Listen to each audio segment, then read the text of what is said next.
நோய் எதிர்ப்பு சக்தியை அதிகரித்து உங்களையும் உங்கள் உறவுகளையும் பரவும் தொற்று நோயிலிருந்து காத்திட இன்றை வாங்கி பயன்படுத்துவீர் லிஃப்ட் இம்யூனிட்டி டீ.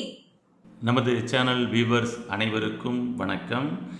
இன்று நாம் பார்க்க இருக்கக்கூடிய பதிவு நாள்பட்ட நெஞ்சு சளியை எளிமையான முறையில் விரட்டுறது எப்படி அப்படின்னு சொல்லி தான் நம்ம பார்க்க இருக்கிறோம். நம்மளுடைய முன்னோர்கள் ஒரு விஷயத்தை ரொம்ப அருமையாக பதிவு பண்ணியிருக்கிறாங்க. நாம் ஆரோக்கியமாக வாழணும் அப்படின்னோம்னா காலை இஞ்சி, கடும் பகல் சுக்கு, மாலை கடுக்காய், தினம் ஒரு வேளை உண்டு வருகையில் கோலூன்றி நடப்பவனும் கோலின்றி நடப்பானே அப்படின்னு சொல்லிட்டு ஒரு பாடல் நம்முடைய சித்தர் பெருமான் சொன்ன பாடல். இது எதுக்காக அவங்க சொல்லியிருக்கிறாங்க அப்படின்னு சொல்லி சொன்னோம்னா, சுவாச மண்டலம், ஜீரண மண்டலம், கழிவு மண்டலம் என 3 மண்டலம் சம்பந்தப்பட்ட கழிவுகளை வெளியேற்றுவதற்கான ஒரு முறை தான் அதை சொல்லியிருக்கிறாங்க. காலை இஞ்சி, கடும்பகல் சுக்கு, மாலை கடுக்காய். நாம இதெல்லாம் விட்டுட்டோம். காலையில இட்லி, மதியம் சாப்பாடு, நைட்டு புரோட்டா அப்படின்ற மாதிரி ஒரு விஷயத்துக்கு மாறிட்டோம். இன்னைக்கு நம்ம பல நோய்கள்ல மாட்டிக்கிட்டு முழிக்கக்கூடிய ஒரு சூழல் வரும் பொழுது இந்த இயற்கையாக நம்மளுடைய முன்னோர்கள் சித்தர்கள் என்ன சொன்னாங்கன்னு இப்பதான்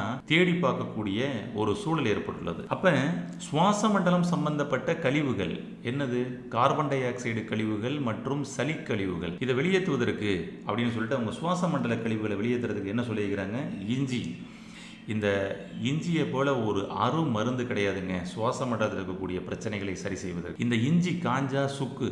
ஒரு அருமையான ஒரு பாடல் வரியா சொல்லியிருக்கிறாங்க. அதாவது, சுப்பிரமணியனுக்கு மிஞ்சிய கடவுளும் இல்லை, சுக்குக்கு மிஞ்சிய மருந்தும் இல்லை. நம்மளுடைய தமிழ் சித்தர் சொன்ன விஷயம். தமிழ் கடவுளான சுப்பிரமணியருக்கு மிஞ்சிய கடவுளும் இல்லை, சுக்குக்கு மிஞ்சிய மருந்தும் இல்லை அப்படின்னு. இந்த சுக்கு ஒன்று இருந்தால் போதும், எல்லா விதமான நோய்களுக்கும் இதை பயன்படுத்தலாம் அப்படின்னு சொல்லியிருக்காங்க. இரவு கடுக்காய் சாப்பிட சொல்லியிருக்கிறாங்க. நம்மளுடைய லார்ஜ் இன்டெஸ்டைனில் இருக்கக்கூடிய கழிவுகள் ஃபுல்லாக வெளியேறும். அந்த கழிவு மண்டலத்தில் இருக்கக்கூடிய கழிவுகளை வெளியேற்றுவதற்கு கடுக்காயும், ஜீரண மண்டலத்தில் நன்கு ஜீரணமாகி அங்கே சிறுகுடல்லாம் எதுவும் தேங்கக்கூடாது.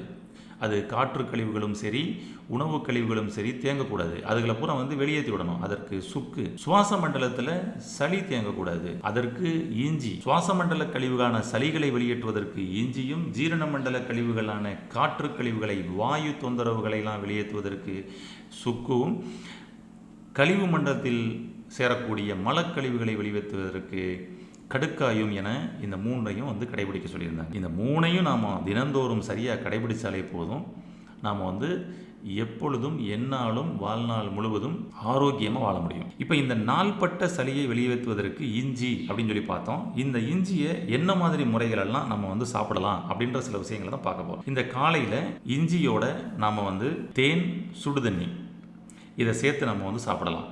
இஞ்சி, தேன், சுடுநீர். இப்போ இந்த தேன் இருக்கு பாருங்க, மிக மிக மிக ஒரு அற்புதமான மருந்துங்க. இந்த தேனோட நீங்கள் எந்த உணவை சேர்த்தாலும் அது கெட்டு போகாது. அந்த மாதிரி தேனுக்குன்னு சொல்லி ஒரு குணாதிசயம் இருக்குது. அதனால் மருந்துகளில் நம்மளுடைய முன்னோர்கள் எல்லாமே பார்த்திங்கன்னா உணவு உள்ளே போய் உடனே அது லார்ஜ் இன்டெஸ்டைனுக்குள்ளே போய் வெளியேறும்.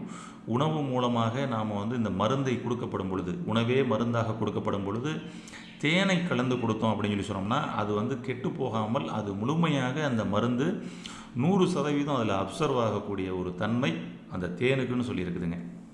அதனால் இந்த இஞ்சியோட தேன் கலந்து நாம் குடிக்கணும். ஃபஸ்ட்டு சுடுதண்ணி வச்சுக்கோங்க. ஒரு 100 ml சுடுதண்ணி, நல்ல அந்த ஹாட் வாட்டர் எடுத்துக்கிட்டு அதில் ஒரு இஞ்சி சாறு, ஒரு 5 ml நம்ம இஞ்சி சாறு எடுத்துக்கிட்டு அதில் நம்ம தேன் ஒரு 5 to 10 ml, உங்களுக்கு நல்ல இனிப்பு தூக்கலாக வேணும்னா அந்த மாதிரி கலந்துக்கலாம். கலந்துட்டு நம்ம என்ன பண்ணணும்னா ஸ்பூனில் எடுத்து தான் சாப்பிடணும். கடகடன்னு குடிக்கக்கூடாது. சிப் பண்ணி சாப்பிடணும். இஞ்சி ப்ளஸ் தேன் ப்ளஸ் சுடுதண்ணீர், இந்த 3 போதும். உங்கள் உடம்புல நுரையீரலில் இருக்கக்கூடிய சளிகளை வெளியேற்றுவதற்கு மிக மிக அற்புதமாக பயன்படும். இஞ்சியிலேயே விட்டமின் ஏ இருக்குது, சி இருக்குது, B6 இருக்குது, B12 இருக்குது, கால்சியம் இருக்குது, பொட்டாசியம் இருக்குது, சோடியம் இருக்குது, அயன் இருக்குது. இஞ்சியில் அவ்வளோ விஷயங்கள் இருக்குதுங்க. இது ஆஸ்துமா, வீசிங் இருக்கிறவங்க அப்படின்னு சொல்லி சொன்னோம்னா இந்த இஞ்சியோட துளசியை சேர்த்து சாப்பிடலாம். சரிங்களா? இந்த இஞ்சி டீ, இஞ்சி ப்ளஸ் தேன் டீஸ் சாப்பிடலாம். இஞ்சி ப்ளஸ் துளசி சேர்த்து சாப்பிடும் பொழுது அவங்களுக்கு கேஸ் இருந்துச்சுன்னா கூட கேஸும் ரிலீஸ் ஆயிரும், ஆஸ்துமாவிற்கு இது ஒரு அற்புதமான மருந்தாக இருக்குங்க. அந்த வீசிங் மூச்சிறைப்பு அப்படின்றது வந்து கட்டுப்படுத்தப்படும். இன்ஹேலர் யூஸ் பண்ணிக்கிட்டு இருக்கிறாங்கன்னா அந்த இன்ஹேலர்ன்றது தேவைப்படாத ஒரு சூழலுக்கு போகும். இந்த ஆக்சிஜன் பற்றாக்குறை இல்லாமல் அவங்க ப்ரீத்திங் நல்லா ஃப்ரீயாக போயிட்டு வர மாதிரி இருக்கும். சுவாச நாளங்கள் நல்ல விரிவடைந்து ஈஸியாக ஆக்சிஜன் உள்ளே போயிட்டு வரும். இது போக வந்து பார்த்திங்கன்னா இந்த காலையில் குமட்டல், வாந்தி அப்படின்ற மாதிரிலாம் சில பேருக்கு சிம்டம்ஸ் இருக்கும் பாருங்கள், அவையெல்லாம் ஓடியே போயிருங்க. அதனால் ஒரு அற்புதமான மருந்து இஞ்சி, நுரையீரலில் இருக்கக்கூடிய நெஞ்சு சளியை வெளியேற்றுவதற்கு. இந்த இஞ்சியை நம்ம வந்து எடுக்கும் பொழுது ஒரு விஷயம் மட்டும் நம்ம கவனமாக பார்த்துக்கணும். இஞ்சியில் இருக்கக்கூடிய தோலை எடுத்துட்டு தான் பயன்படுத்தணும். இஞ்சியில் இருக்கக்கூடிய தோல் வந்து நமக்கு பாய்சன். இஞ்சியில் இருக்கக்கூடிய தோலை எடுத்துருங்க. எடுத்துட்டு அப்புறம் வந்து அப்படியே ஸ்லைஸ் பண்ணுற மாதிரி வந்துட்டு சின்ன சின்ன பீஸாக கட் பண்ணி போட்டுக்கிட்டு யூஸ் பண்ணலாம். அல்லது இஞ்சியில் அப்படியே வந்து தோலை எடுத்துட்டு சாறு எடுத்துருங்க. சாறு எடுத்து சாறை பயன்படுத்துங்க. இது கூட எலுமிச்சை கலந்து நம்ம சாப்பிடலாம். எலுமிச்சையிலையுமே வந்து ஏகப்பட்ட சத்துக்கள் இருக்குன்னு உங்களுக்கே தெரியும், சரிங்களா? ஆமாம், அதுலேயும் வந்து விட்டமின் சி ரொம்ப சூப்பராக இருக்குது. நம்மளுக்கு இம்யூனிட்டி, நோய் எதிர்ப்பு சக்திக்கு அது வந்து பயன்படக்கூடியது, போனுக்கு பயன்படக்கூடியது, எலும்பு மண்டலங்களுக்கு. அப்போ வந்து பார்த்திங்கன்னா இஞ்சி ப்ளஸ் எலும்பிச்சை ப்ளஸ் தேன், ஓகே, ப்ளஸ் சுடுதண்ணீர். அப்போ கொஞ்சம் இதை என்ன பண்ணணும், எப்படி பண்ணலாம்னா ஃபஸ்ட்டு சுடுதண்ணி வச்சுக்கிட்டு சுடுதண்ணியில் இந்த இஞ்சி சாறை நம்ம ஊற்றிடலாம். எலும்பிச்சை சாறை நம்ம அதில் ஊற்றிடலாம். ஊற்றிட்டு நமக்கு வெளியில் இறக்கி வச்சதுக்கு அப்புறம்தான் தேன் வந்து கலக்கணும்.